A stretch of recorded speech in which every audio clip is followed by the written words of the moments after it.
Last ক্লাসে আমরা দেখেছিলাম বায়োলজির বেসিক ইনফরমেশন। আজ আমরা শুরু করতে চলেছি বায়োলজির প্রথম অধ্যায় সাইটোলজি অর্থাৎ কোষ বিজ্ঞান। সাইটো অর্থে সেল, সাইটো অর্থে সেল, আর লজি অর্থে তো আমরা সকলেই জানি টু স্টাডি, অর্থাৎ কোষ নিয়ে যে পড়াশুনো করা হয় বা সেল নিয়ে যে পড়াশুনো করা হয় তাকেই আমরা কি বলি না সেল স্টাডি বা সাইটোলজি বলে থাকি। ঠিক আছে, তো এই সাইটোলজি যে টার্মটা রয়েছে না, এই সাইটোলজি টার্মটা সর্বপ্রথম ইউজ করেন হার্টউইং।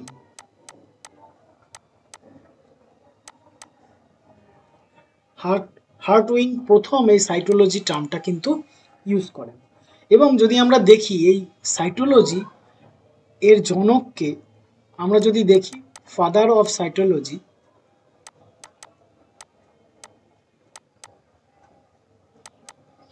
তাহলে আমরা পেয়ে যাব কার নাম? রবার্ট হুকের নাম পেয়ে যাব।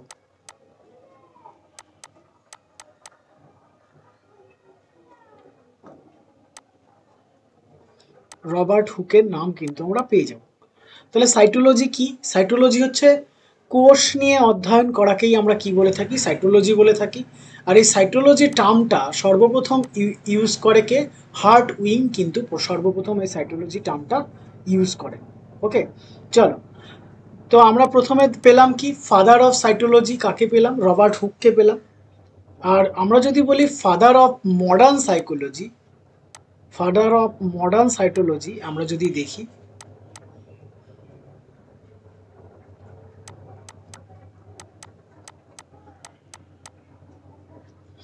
তাহলে আমরা কার নাম পাবো?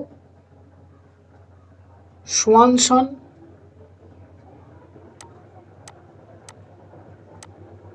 সোয়ানসনের নাম আমরা পাবো। কেন? তিনি সর্বপ্রথম এই সেল নিয়ে একটা বুক লিখেছেন, বইটার নামও কি না সেল, এবং সেখানে সেল সম্পর্কে এবং সাইটোলজি সম্পর্কে ডিটেলসে তিনি আলোচনা করেছেন। কি সম্পর্কে? এই সাইটোলজি সম্পর্কে কিন্তু সেখানে তিনি ডিটেলসে আলোচনা করেছেন। ওকে, তাহলে আমরা কি পেলাম? আমরা পেলাম সাইটোলজি টার্মটা কে ইউজ করেন? হার্টউইং। আর সাইটোলজি শব্দের অর্থ সেল সম্পর্কে অধ্যয়ন। আর আমাদের যে সাইটোলজির জনক কাকে পেলাম? আমরা রবার্ট হুককে পেলাম। আর আমাদের মডার্ন সাইটোলজির যে জনক কাকে পেলাম? সোয়ানসনকে পেলাম। ওকে, চলো এবার যদি আমরা দেখি ফাদার অফ ইন্ডিয়ান সাইটোলজি, আমাদের ইন্ডিয়ান সাইটোলজির জনক যদি দেখি, তাহলে আমি দেখব এ কে শর্মা। এ কে শর্মা, যে কিনা আমাদের ফাদার অফ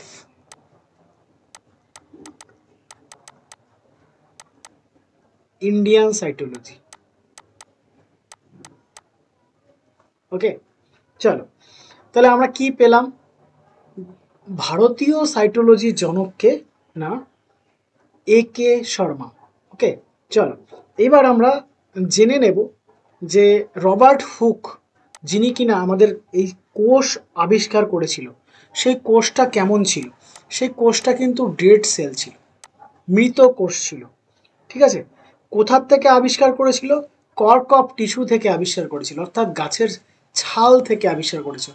পাশের ফিগারে তোমরা দেখতেই পাচ্ছ যে এই যে যে গাছের যে কর্ক ছিল, এই কর্ক থেকে কিন্তু সে এটা আবিষ্কার করেছিল। এবং সে যে আবিষ্কার করেছিল, প্রথম যে শব্দটা তিনি ইউজ করেছিল সেটা হচ্ছে কি না সেলা।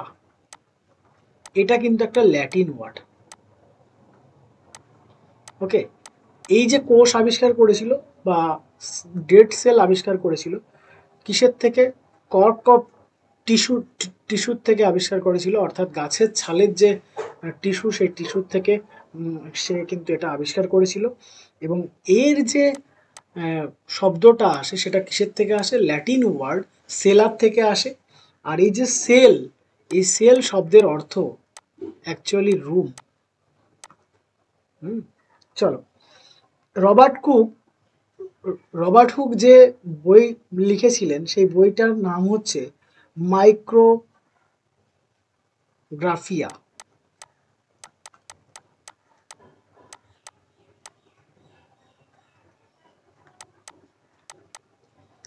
রবার্ট হুক যে বইটা লিখেছিল সেই বইটার নাম কি?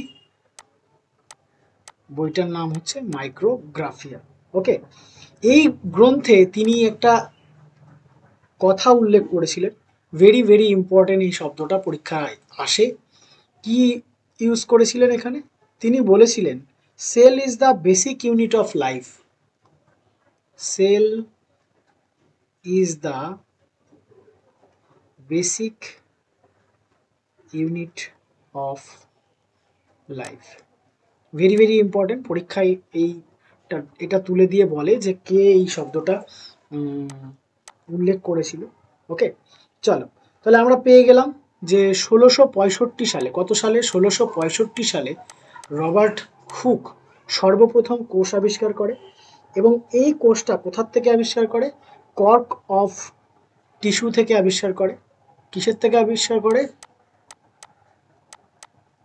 কর্ক অফ টিস্যু, গাছের কর্ক অফ টিস্যু থেকে এটা আবিষ্কার করে। এবং সে যে শব্দটা ইউজ করে সেলা, সেটা ছিল একটা ল্যাটিন শব্দ, এবং সেল মানে হচ্ছে আমাদের কি? রুম।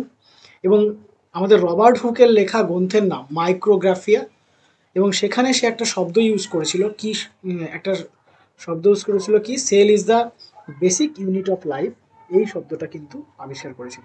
তাহলে আমরা যেটা সব থেকে গুরুত্বপূর্ণ, রবার্ট হুক যে কোষ আবিষ্কার করেছিল সেটা কিন্তু কিসের মতো ছিল না? সেটা ডেড সেলের মতো ছিল, এবং এটা দেখতে অনেকটা মৌমাছির চাকের মতো, দেখতে পাচ্ছ এই চিত্রে? এটা দেখতে কিন্তু অনেকটা কিসের মতো? মৌমাছির চাকের মতো ছিল।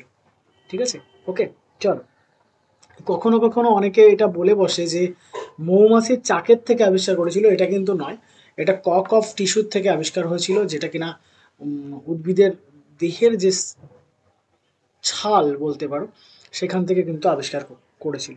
চলো এরপর, তাহলে 1665 সালে রবার্ট হুক সর্বপ্রথম কোষ আবিষ্কার করলো, এবং এরপর 1674 খ্রিস্টাব্দে AV লিভেন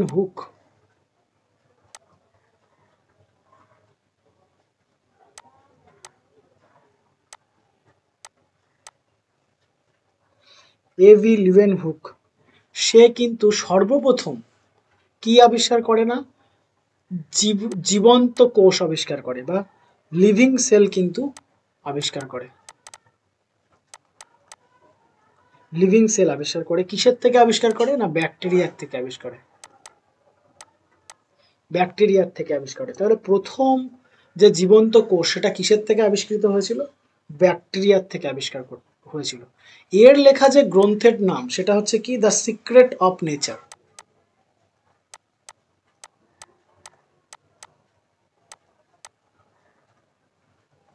the secret of nature. এই লিভেন হুক কি কি আবিষ্কার করেছিল? এই ব্যাকটেরিয়া কোষ ছাড়া সে আরবিসি, তারপর সে আবিষ্কার করেছিল ব্যাকটেরিয়া স্পার্মের সেল আবিষ্কার করেছিল, পাশাপাশি প্রোটোজোয়া সেল আবিষ্কার করেছিল। ওকে, তাহলে প্রথম সজীব কোষ যে আবিষ্কার করেছিল, কে আবিষ্কার করেছিল প্রথম সজীব কোষ? না, লিভেন হুক সর্বপ্রথম লিভিং সেল বা জীবন্ত কোষ কিন্তু আবিষ্কার করে, এবং এর লেখা গ্রন্থের নাম কি? The secret of nature. এবং তিনি এই সিক্রেট অফ নেচার গ্রন্থে আরবিসি সম্পর্কে, স্পাম সম্পর্কে, প্রোটোজোয়া সম্পর্কে কিন্তু সে কি দিয়েছিল না? কনসেপ্ট দিয়েছিল।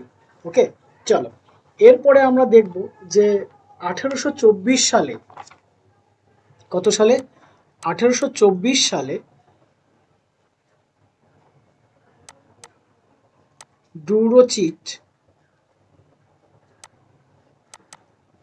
ডুরোচিট সে কি বলেছিল না? এই যে সেল রয়েছে না, এই অনেকগুলো সেল নিয়ে কি তৈরি হয়, বা এ গ্রুপ অফ সেল এর নাম দিয়েছিল তিনি কি? টিস্যু। তাহলে টিস্যুর কনসেপ্ট সর্বপ্রথম কে দেয়? টিস্যুর কনসেপ্ট সর্বপ্রথম কে দেয় না ডুরাচিট কিন্তু সর্বপ্রথম টিস্যুর কনসেপ্টটা দেয়। ওকে, চলো এরপর চলে আসবো 1838 থেকে 1839 সাল।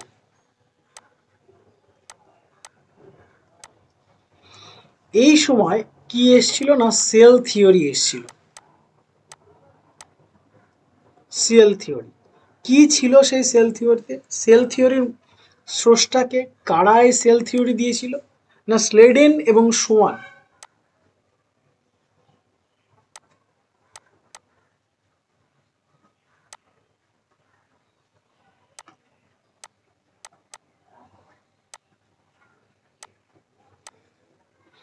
স্লেডেন এবং সোয়ান এই সেল থিওরি কনসেপ্টটা কিন্তু তুলে ধরে।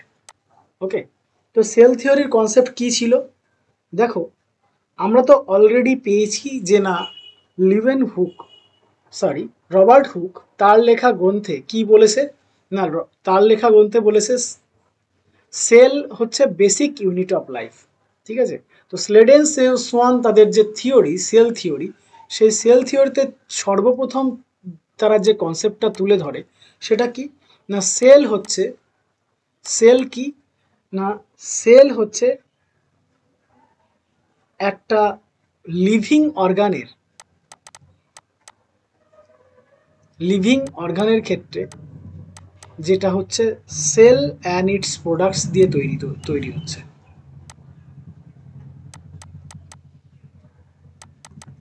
ব্যাপারটা হলো কোনো যদি লিভিং অর্গান থাকে বা কোনো লিভিং অ্যানিম্যাল থাকে বা কোনো লিভিং বস্তু থাকে, সেটা কি দিয়ে তৈরি হবে? সেল দিয়ে অথবা সেলের প্রোডাক্টস দিয়ে কিন্তু সেটা তৈরি হবে।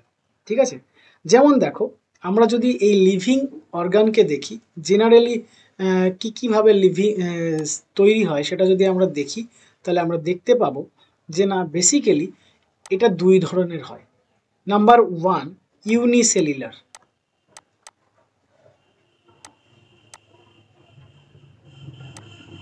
ইউনিসেলুলার ইউনিসেলুলার বলতে না যেখানে আমার কি থাকবে সিঙ্গেল সেল থাকবে।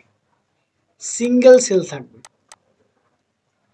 যেমন যদি আমরা দেখি তাহলে আমরা কি কি পাবো পরীক্ষায় কিন্তু এখান থেকে দেয় ব্যাকটেরিয়া, তারপরে রয়েছে আমাদের অ্যামিবিয়া,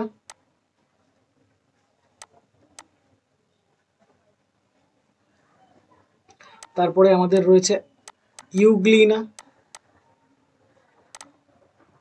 তারপরে আমাদের রয়েছে ক্লাইডোমোনাস,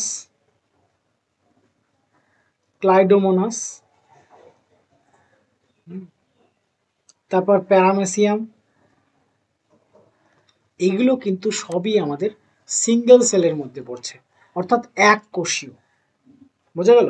এগুলো কিন্তু আমাদের সবই কিসের মধ্যে পড়ছে না এক কোষীয় উপাদানের মধ্যে পড়ছে। এবার যদি আমরা দেখি যে না মাল্টিসেলুলার যদি আমরা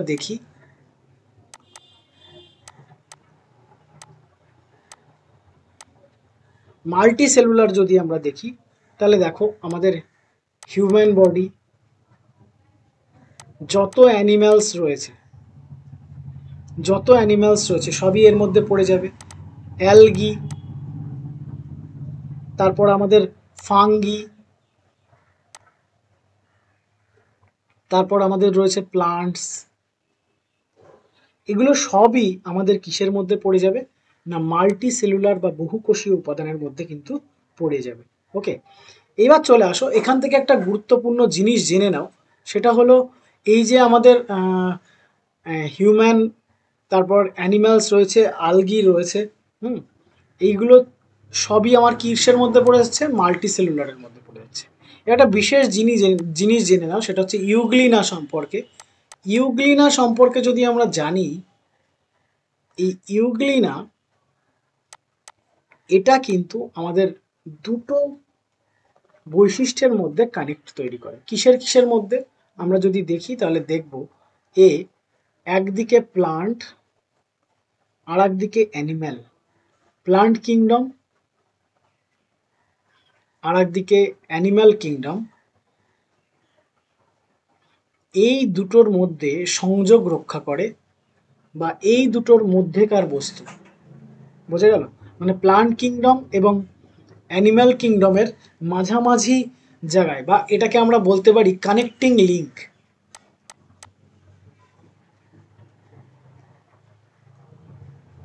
কানেক্টিং লিঙ্ক বিটুইন কি প্লান্ট অ্যান্ড অ্যানিম্যাল। ওকে, এটাকে আমরা কি বলতে পারি? Connecting link between plant and animal. এটা কিন্তু আমরা বলতে পারি কাকে? ইউগ্লিনাকে। যেমন আমরা ভাইরাসকে বলেছিলাম কি লিভিং এবং নন লিভিং অর্গানের, লিভিং এবং নন লিভিং অর্গানের মধ্যেকার কি কানেক্টিং বিষয়। ওকে, চলো এরপর চলে আসি। যদি আমরা দেখি সেল থিওরি, তো সেল থিওরিতে আরো একটা গুরুত্বপূর্ণ জিনিস আমরা জানতে পারবো, সেটা কি না সেল থিওরিতে আমরা যদি দেখি তাহলে আমরা আরো একটা গুরুত্বপূর্ণ জিনিস এখান থেকে আমরা জানতে পারবো কি না আমাদের যত সেল রয়েছে সব কিন্তু প্রি এক্সিস্টিং সেল।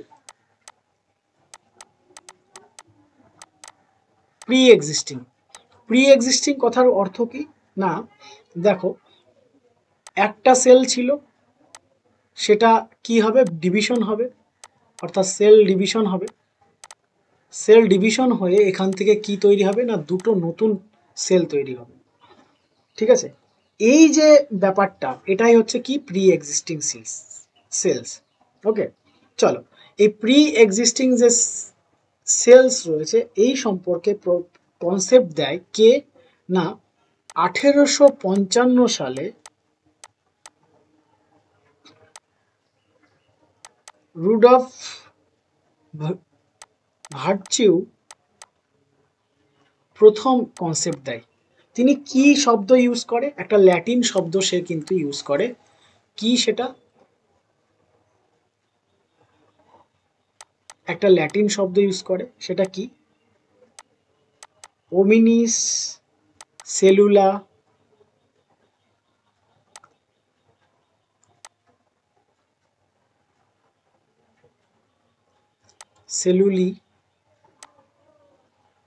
সেলুলি ই সেলুলা, এই শব্দটা কিন্তু ইউজ করে। কি? ওমিনি সেলুলি ই সেলুলা, এই শব্দটা ইউজ করে, যার অর্থ যদি আমরা দেখি, যার অর্থ হচ্ছে প্রি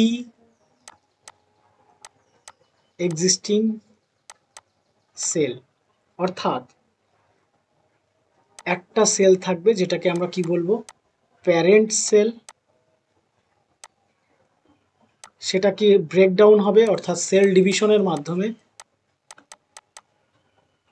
ডিভিশনের মাধ্যমে দুটো ডটার সেল উৎপন্ন করবে। এই যে কনসেপ্টটা, এটা কে দিয়েছিল? রুডলফ ভার্চাউ কিন্তু প্রথম দিয়েছিল। কত সালে? 1855 সালে কিন্তু এই কনসেপ্টটা দিয়েছিল। ওকে, চলো এই যে সেল থিওরি আমরা যা কিছু পেলাম, এই সেল থিওরির যদি আমরা ব্যতিক্রম দেখি, সেটা কিন্তু আমরা শুধুমাত্র কিসের ক্ষেত্রে দেখতে পারি? ভাইরাসের ক্ষেত্রে দেখতে পারি। কারণ কি? ভাইরাসের ক্ষেত্রে দেখতে পারি, এর পেছনে কারণ কি? আমরা আগের দিনের ক্লাসে দেখেছিলাম ভাইরাস কি না একটা অকোষীয় উপাদান, এ সেলুলার উপাদান, তাই না? এ কি করে? এ কানেক্ট করায় কিসের মধ্যে না লিভিং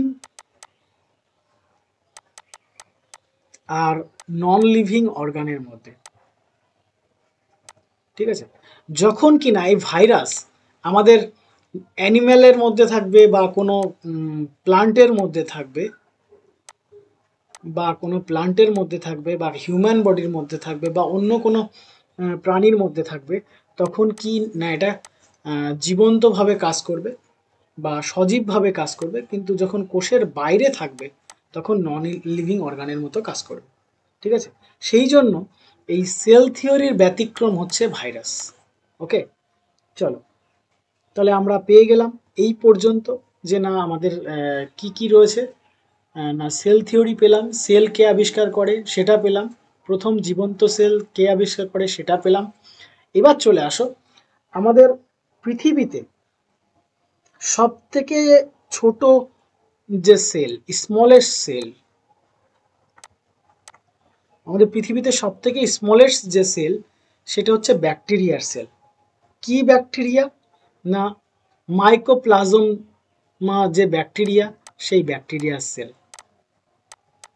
ওকে, এখানে তোমরা চিত্রে দেখতেই পাচ্ছ মাইক্রোপ্লাজমা যে ব্যাকটেরিয়া, সেই ব্যাকটেরিয়ার সেল কিন্তু আমাদের পৃথিবীতে সব থেকে স্মলেস্ট সেল। ওকে, এটা কিসের মধ্যে, কোন প্রজাতির মধ্যে পড়ে? মনেরা কিংডমের মধ্যে পড়ে। পরীক্ষায় আসে এটা কোন কোন কিংডমের মধ্যে পড়ে? না মনেরা কিংডমের মধ্যে পড়ে। ঠিক আছে, তো এই যে মাইক্রোপ্লাজম, এর যদি আমি সাইজটা দেখি, এর সাইজটা হয়ে যাবে কত? 1 মাইক্রন মিটার। ঠিক আছে, এর সাইজটা কত হয়ে যাবে? 1 মাইক্রোমিটার কিন্তু হয়ে যাবে। ওকে, এই মাইক্রোপ্লাজম বা এই মাইক্রোপ্লাজমকে আরো একটা নামে ডাকা হয়। কি নাম সেটা? পিপিএলও। পিপিএলওর ফুল ফর্ম কি যদি আমরা দেখি, তাহলে আমরা দেখব পি মানে হচ্ছে পলিফ্লুরো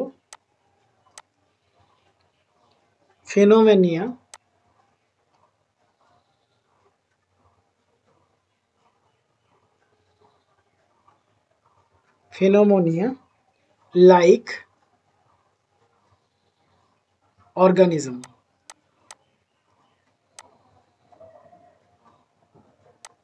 ওকে, কখনো কখনো প্রথমের এই পলিটা বাদ দিয়ে এইটুকু দিয়ে দেয়, তাহলে আমাদের মাইক্রোপ্লাজমা যেটা রয়েছে তার আরেকটা নাম কি? পিপিএলও নামেও কিন্তু ডাকা হয়। এর আরো একটা নাম রয়েছে, সেটা কি না একে এমএলও তেও কিন্তু ডাকা হয়ে থাকে, এমএলও। ওকে, মলিকুলার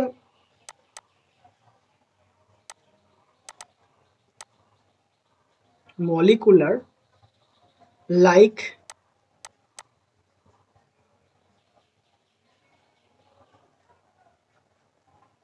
অর্গানিজম। ওকে, তাহলে আমরা মাইক্রোপ্লাজম পেলাম, যেটা কিনা আমাদের সব থেকে ছোট কোষ পৃথিবীতে, যার আয়তন কত? 1 মাইক্রন মিটারের কাছাকাছি, এবং এটাকে দুটো আলাদা নামে আমরা ডাকি। ওকে, চলো এবার চলে আসি, এই যে মাইক্রোপ্লাজম, এটাকে কিন্তু জোকার বলা হয়ে থাকে। এটাকে কি বলা হয়ে থাকে? এটাকে কিন্তু জোকার বলা হয়ে থাকে। কারণ কি? জোকারের কাজ কি? জোকার নিজের মুখের অঙ্গভঙ্গি চেঞ্জ করে মানুষকে আনন্দ দেয়, তাই না? তো এই যে কোষটা দেখতে পাচ্ছ বা এই যে মাইক্রোপ্লাজম দেখতে পাচ্ছ, এই মাইক্রোপ্লাজম কিন্তু কি করে? নিজেকে পরিবর্তন করে প্লান্ট এবং অ্যানিম্যাল কিংডমের সাথে কিন্তু মিশে যায়। কিসের সাথে মিশে যায়? প্লান্ট কিংডম, এদিকে অ্যানিম্যাল কিংডমের সাথে কিন্তু মিশে যায়। আরেকটা জিনিস এখান থেকে খুবই গুরুত্বপূর্ণ, সেটা কি না এই যে আমাদের প্লান্ট রয়েছে বা মাইক্রোপ্লাজম রয়েছে, এই মাইক্রোপ্লাজমা, এটা যদি আমরা দেখি খেয়াল করে, তাহলে আমরা দেখতে পাবো যে এর কিন্তু সেল ওয়াল নেই, অর্থাৎ এর যে কোষ, এই কোষে কিন্তু কোনো কোষ পর্দা থাকে না। ওকে, চলো তাহলে আমরা পেয়ে গেলাম। এরপরে যেটা গুরুত্বপূর্ণ সেটা হলো কি না আমাদের পৃথিবীতে সব থেকে বড় যে কোষ, সেটার নাম কি? যদি আমরা দেখি সব থেকে বৃহৎ যে কোষ আমরা পাবো, সেটা হচ্ছে কি? লার্জেস্ট কোষ, সেটা হচ্ছে অস্ট্রিচ এগ সেল।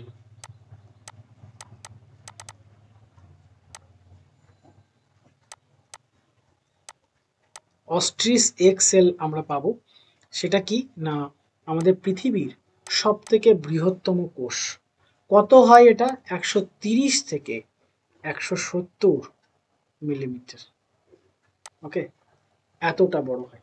চলো আমরা যদি দেখি আমাদের হিউম্যান বডি, এই হিউম্যান বডিতে যদি আমরা লার্জেস্ট সেল দেখি, তাহলে কি হবে?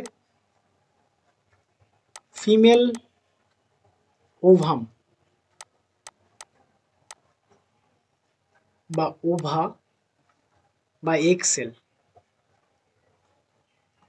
ঠিক আছে। আর আমাদের বডিতে সব থেকে স্মলেস্ট যে সেল সেটা হচ্ছে মেল স্পার্ম। ওকে, লংগেস্ট যে সেলটা পাবো সেটাও কি পাবো, নিউরন পাবো।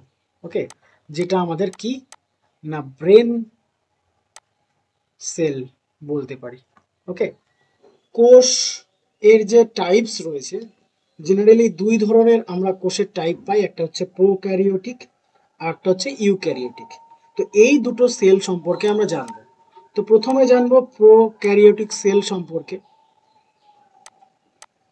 প্রোক্যারিওটিক সেল আর হচ্ছে কি ইউক্যারিওটিক সেল।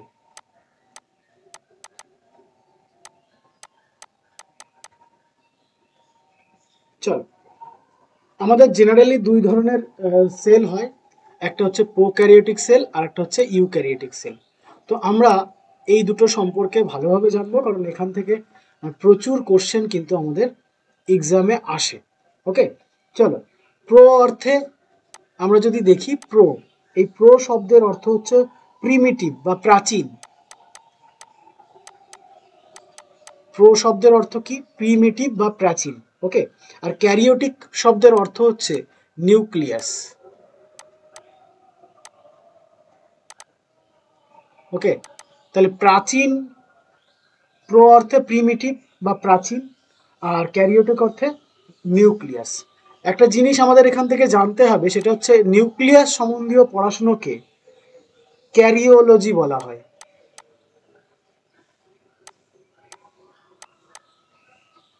ওকে, শুধুমাত্র এক্সাম অ্যাসপেক্টে যে ইনফরমেশনগুলো ইম্পর্টেন্ট, আমি শুধুমাত্র সেইগুলোই তোমাদের সামনে তুলে ধরছি। তাহলে নিউক্লিয়াস সম্বন্ধীয় স্টাডি, এটাকে আমরা কি বলি, ক্যারিওলজি বলে থাকি। চলে আসো তাহলে, প্রাচীন নিউক্লিয়াস থাকবে, বা যেখানে নিউক্লিয়াস থাকবেই না, হ্যাঁ, প্রাচীন যে কোষ সেটাতে কি থাকবে না, নো নিউক্লিয়াস প্রেজেন্ট থাকবে না, অথবা অথবা কি হবে না, ইমম্যাচিওর হবে। এই যে যে নিউক্লিয়াস যদি থেকেও থাকে, সেটা কি হবে, ইমম্যাচিওর হবে। সেই ধরনের কোষকেই আমরা কি বলবো, প্রোক্যারিওটিক কোষ। ঠিক আছে, নিউক্লিয়াস কি থাকবে না, এখানে প্রেজেন্ট থাকবে না, অথবা এই যে যে কোষটা যদি নিউক্লিয়াস থেকেও থাকে, সেটা কি হবে, ইমম্যাচিওর হবে, মানে ম্যাচিওর হবে না, কোষ নিউক্লিয়াসটা সুগঠিত হবে না। ওকে, চলো, এবং পাশাপাশি এই যে যে আমাদের প্রোক্যারিওটিক কোষ রয়েছে, এখানে কিন্তু নিউক্লিয় মেমব্রেন প্রেজেন্ট থাকবে না। কি থাকবে না, নিউক্লিয় মেমব্রেনস থাকবে না। ওকে, নিউক্লিয় মেমব্রেন কিন্তু অ্যাবসেন্ট থাকবে। ওকে, চলো, তাহলে আমরা প্রোক্যারিওটিক কোষে কি পেলাম, যে নিউক্লিয়াস প্রাচীন হবে, অর্থাৎ নিউক্লিয়াস এখানে নাও থাকতে পারে, অথবা ইম্যাচিওর হবে।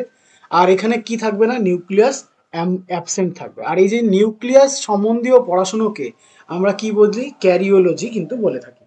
ওকে, চলো, এবার দেখো, এই যে এই ধরনের প্রোক্যারিওটিক যদি কোষের এক্সাম্পল যদি আমরা দেখি, তাহলে আমরা সমস্ত ধরনের ব্যাকটেরিয়া, হ্যাঁ, সমস্ত ধরনের ব্যাকটেরিয়ার কিন্তু কোষে আমরা এটা পাবো। বেসিক্যালি ব্লু গ্রিন যে অ্যালগি রয়েছে,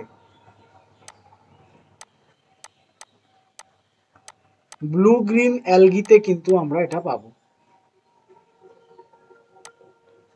ওকে, ব্লু গ্রিন অ্যালগি একটা ব্যাকটেরিয়া, যেটাতে কি হয়, ফটোসিনথেসিস হয়, অর্থাৎ সালোক সংশ্লেষ কিন্তু এটাতে হয়। ওকে, এটাকে আমরা আরো একটা নামে চিনি, সেটা হচ্ছে সায়ানো ব্যাকটেরিয়া।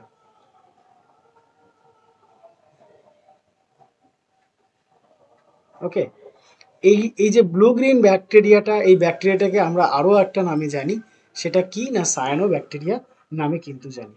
পাশাপাশি এই যে প্রোক্যারিওটিক কোষ, এই কোষে কিন্তু কোনো রকম সেল, এটাতে কিন্তু সেল ওয়াল থাকে। ঠিক আছে, সেল ওয়াল কিন্তু এটাতে পাওয়া যায়, কিন্তু সেটা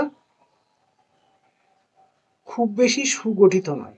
ওকে, চলো সেল ওয়াল নিয়ে আমরা পরে আসছি, এখানে আর একটু ডিটেলসে জেনে নিই। তাহলে আমরা পেলাম প্রাচীন, আর ইউ অর্থে নিউ, হ্যাঁ ইউ অর্থে নিউ, আর ক্যারিওটিক মানে তো আমাদের নিউক্লিয়াস।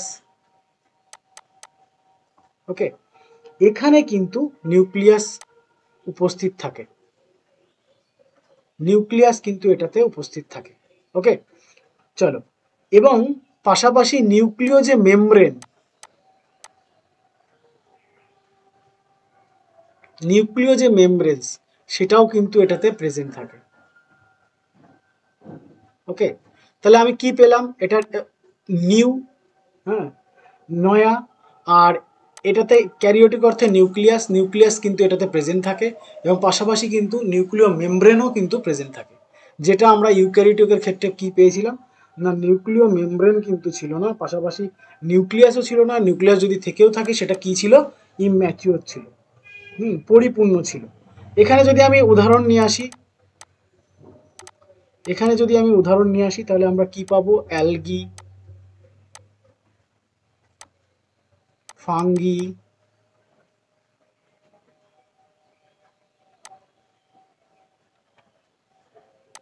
ফাঙ্গি, প্লান্ট, তারপরে হচ্ছে অ্যানিমেল, এদের দেহে আমরা কি পাই, ইউক্যারিওটিক কোষ কিন্তু আমরা পেয়ে থাকি।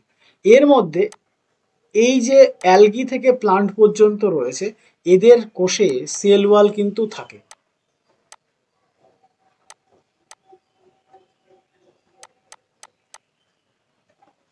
কিন্তু আমরা যদি দেখি তাহলে আমরা দেখব অ্যানিমেল সেলে কিন্তু সেল ওয়াল অ্যাবসেন্ট থাকে।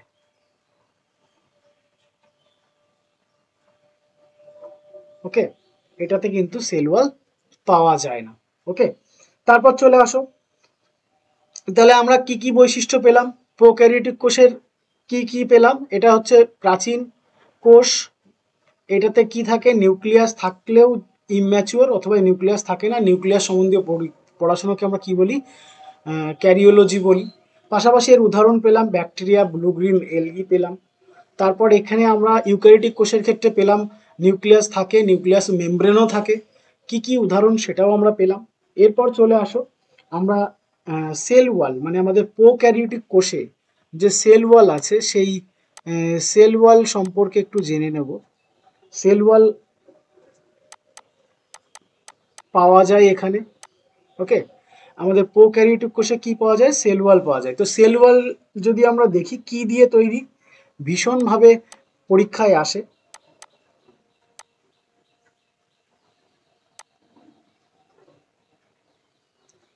পেপটিডি, এক মিনিট, পেপটিডি, পেপটিডিওগ্লাইকন, ভেরি ভেরি ইম্পর্টেন্ট। আমাদের ব্যাকটেরিয়া সেলে বা আমাদের প্রোক্যারিওটিক কোষের যে সেল ওয়াল থাকে সেটা আহ, সেটাকে কি বলা হয়, পেপটিডিওগ্লাইকন বলা হয়, যেটা কি দিয়ে তৈরি হয়, যদি আমরা দেখি অ্যামাইনো অ্যাসিড, অ্যামাইনো অ্যাসিড, আর কি দিয়ে তৈরি হয়,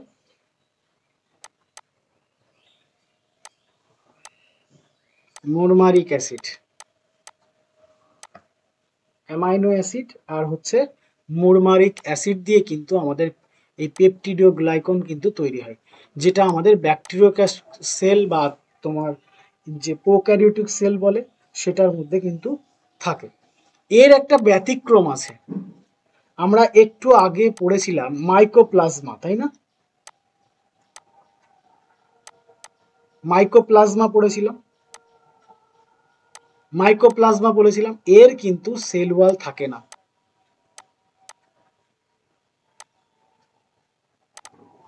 এটা কিন্তু ব্যতিক্রম। ওকে, এটা কিন্তু ব্যতিক্রম। ওকে, চলো, এবার যদি আমরা ইউক্যারিওটিক কোষে চলে আসি, ইউক্যারিওটিক কোষে যদি আমরা চলে আসি তাহলে আমরা দেখব না, বেসিক্যালি এখানে যে সমস্ত সেল ওয়ালগুলো বিদ্যমান সেগুলো কি দিয়ে তৈরি হয়, যেমন আমাদের প্লান্ট সেল, প্লান্ট সেল কি দিয়ে তৈরি হয়, সেলুলোজ দিয়ে আর হেমিসেলুলোজ দিয়ে তৈরি হয়, কি দিয়ে তৈরি হয়? সেলুলোজ, সেলুলোজ আর কি হেমিসেলুলোজ দিয়ে তৈরি হয়। ওকে, এবার চলে আসো সেলুলোজ কি যদি আমরা দেখি। দেখো বেসিক্যালি সেলুলোজ হচ্ছে আমাদের পলিস্যাকারাইড কার্বোহাইড্রেট। সেলুলোজটা কি আসলে? সেলুলোজটা হচ্ছে পলিস্যাকারাইড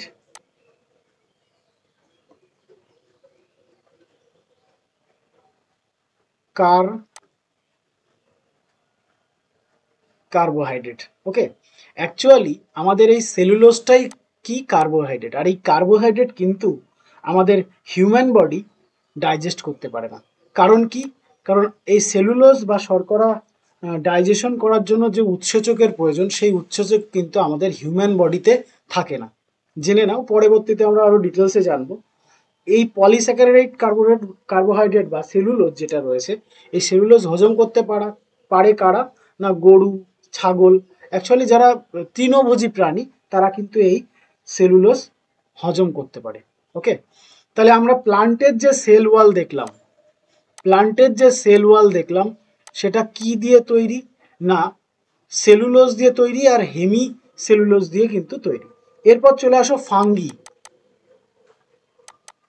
ফাঙ্গিতে যদি আমরা দেখি, ফাঙ্গির যে সেলুলোজ রয়েছে, আমরা একটু আগে পড়েছিলাম যে আমরা ফাঙ্গিতেও কি পাই? না সেল ওয়াল দেখতে পাই। সরি, ফাঙ্গিতেও কি দেখতে পাই? আমরা সেল ওয়াল কিন্তু দেখতে পাই। আর এই ফাঙ্গির যে সেল ওয়াল সেটা কি দিয়ে তৈরি? কাইটিন দিয়ে তৈরি, কাইটিন দিয়ে তৈরি। মাথায় রেখো, এই যে কাইটিন, এটা আর কোথায় দেখতে পাওয়া যায়? না মশা, মাছি, ইনসেক্ট রয়েছে, ইনসেক্টের যে বাইরে কালো অংশটা না, সেটা কিন্তু এই কাইটিন দিয়ে তৈরি। বোঝা গেল? তাহলে ফাঙ্গির যে সেল ওয়াল সেটা কি দিয়ে তৈরি? কাইটিন দিয়ে কিন্তু তৈরি। ওকে, চল ফাঙ্গির পরে চলে আসো অ্যালগি। অ্যালগি, তো অ্যালগির যে সেল ওয়াল সেটা সেলুলোজ দিয়ে তৈরি, সেলুলোজ প্লাস CaCO3 প্লাস গ্লাকটন, এই তিনটে জিনিস দিয়ে কিন্তু আমার কি তৈরি? অ্যালগির যে সেল ওয়াল রয়েছে সেটা কিন্তু তৈরি হচ্ছে। ওকে, ক্লিয়ার? চলে আসো, এরপর যদি আমরা দেখি যে জেনেটিক ম্যাটেরিয়াল, প্রোক্যারিওটিক কোষের যে জেনেটিক ম্যাটেরিয়াল রয়েছে, প্রোক্যারিওটিক কোষের যে জেনেটিক ম্যাটেরিয়াল রয়েছে, বেসিক্যালি এখানে ডিএনএ থাকে। জেনেটিক ম্যাটেরিয়াল, এটা বেসিক্যালি কি থাকে? ডিএনএ থাকে। আর এখানে এই ডিএনএ যেটা রয়েছে এটা কি রকম? এটা হচ্ছে সার্কুলার, সার্কুলার পাশাপাশি এই ডিএনএ কিন্তু সিঙ্গেল হেলিক্স, সিঙ্গেল হেলিক্স। ব্যাপারটা কি? এই যে ডিএনএ রয়েছে এটা কেমন হয়? না এই রকম হয়। হ্যাঁ, এক হচ্ছে সার্কুলার, পাশাপাশি কি এটা? সিঙ্গেল হেলিক্স হয়। যেমন দেখো, যদি চিত্রে আমরা দেখি দেখতে পাবো, এই যে দেখো গোলাকার, প্লাস এটা কি? এটা হচ্ছে সিঙ্গেল হেলিক। হ্যাঁ, এই যে জায়গাটা দেখতে পাচ্ছ এখানে, এই যে জায়গাটা দেখতে পাচ্ছ এখানে ডিএনএ আমাদের কি রয়েছে? না ডিএনএ হচ্ছে নিউক্লিয়েট থাকে, ডিএনএ তে নিউক্লিয়েট থাকে, এক নাম্বার। দুই নাম্বার হচ্ছে কি? না এই ডিএনএ কি? সিঙ্গেল হেলিক্স হয়। বোঝা গেল?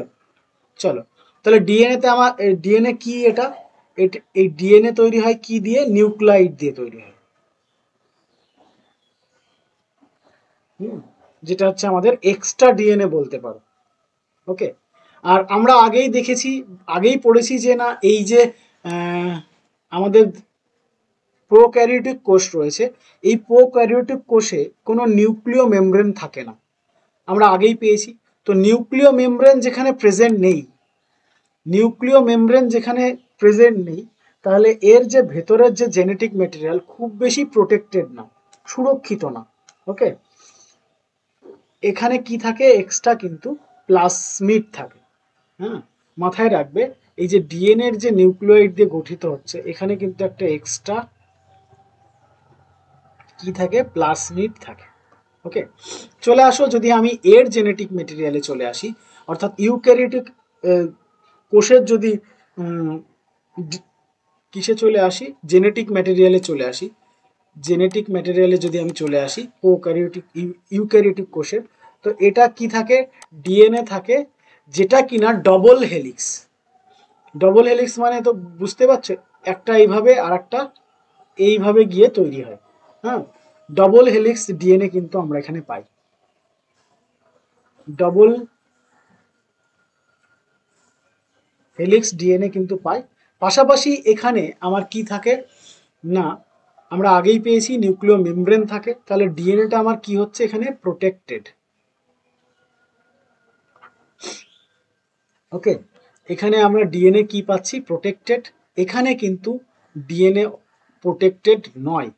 ওকে, চলে আসো, তারপরে আমরা দেখব আমাদের যে প্রোক্যারিওটিক কোষ রয়েছে, এখানে রাইসোজোম রাইসোজোম রাইবোজোম সরি রাইবোজোম যেটা রয়েছে এখানে কিন্তু প্রেজেন্ট, রাইবোজোম কিন্তু এখানে প্রেজেন্ট। কিন্তু রাইবোজোমটা কি, 70S ক্যাটাগরির মধ্যে পড়ছে। এস এর ফুল ফর্ম কি, সোয়েটব্যাক। এটা আমরা পরবর্তীতে আরো ডিটেলসে আলোচনা করব, এখন আমি বলছি না।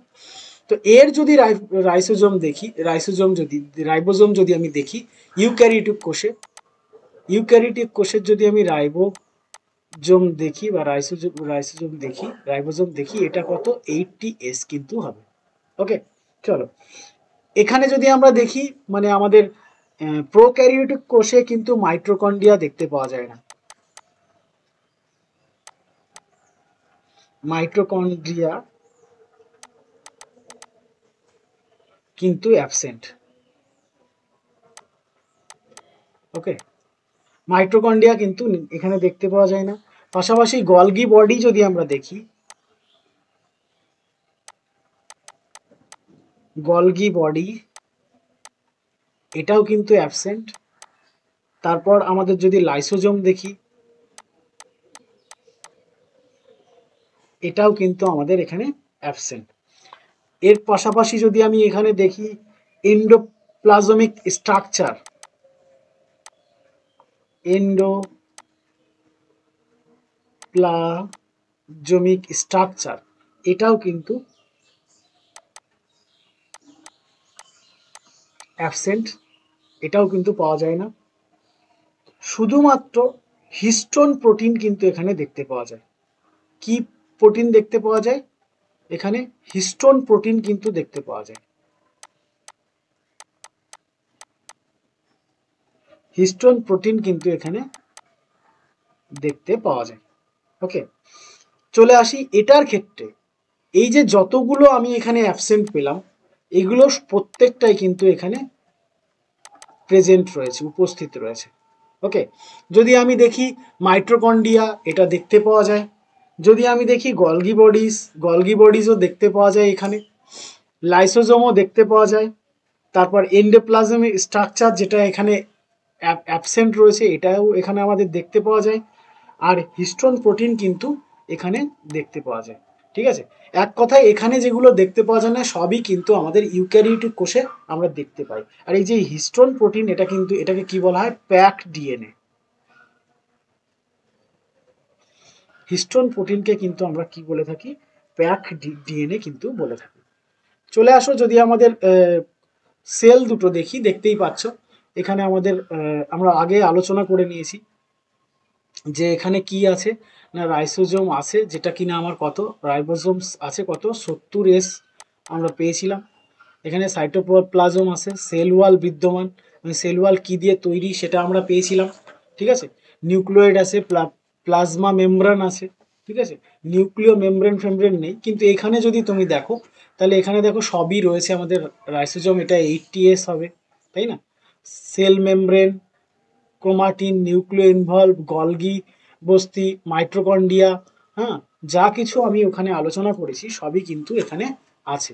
ওকে, পরবর্তী ক্লাসে আমরা সেল অর্গানালিস অর্থাৎ কোষের যে অঙ্গাণু রয়েছে সেই অঙ্গাণুগুলো নিয়ে আলোচনা করব।